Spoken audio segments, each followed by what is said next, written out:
Closing time. You don't have to go home, but you can't stay here. Do I have to keep listening?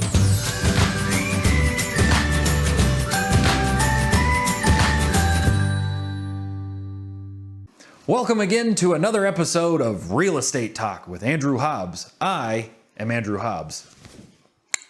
I'm here with Mike, and we're talking all sorts of things with the houses. I feel like I've learned so much from this, talking with Anderson Hicks Group. I feel like I work for you guys now pretty much. Cool, great. You want a job? I do want a job. I want to be the guy that puts the sign in the yard.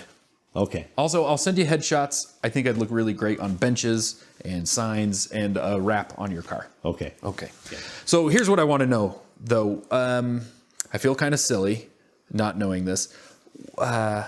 What are closing costs and what do they pay for? Okay. So closing costs are expenses that whether you're a buyer or a seller that you're going to have when you're transacting in real estate, whether you're buying or selling. So let's talk about the seller first.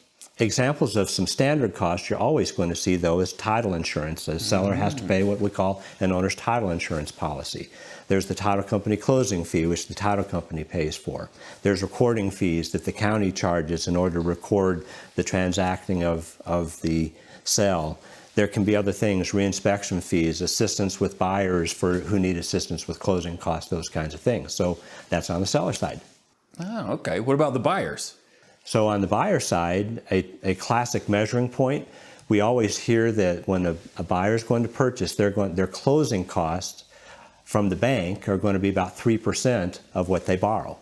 So if you borrowed about $200,000, you'd have $6,000 worth of closing costs. But all those costs don't just come from the bank, from the lender. Some of them come from the title company, some are from appraisers, some from your inspection. There's just lots of different places that those costs come from. And there's different options for the different loans that carry different costs. So it's actually fairly complicated. So it's really good to make sure that you're sitting down with a professional, with a lender that you trust, or with a real estate agent that can help you talk through those things to make sure you understand what they are. That sounds perfect. Yeah. So like you said, it is complicated. Sure. Will you come with me to do mine? Oh, I'd be tickled to. Oh, You bet. this is the best. Yeah. So if I can summarize, it sounds like when you go to a Mexican restaurant and you're like, I'll have the guacamole, and they're like, that's a little bit extra. You're like, it's okay. I talked to Mike about it. There you go. Perfect. Perfect. You learned it here on Real Estate Talk with Andrew Hobbs.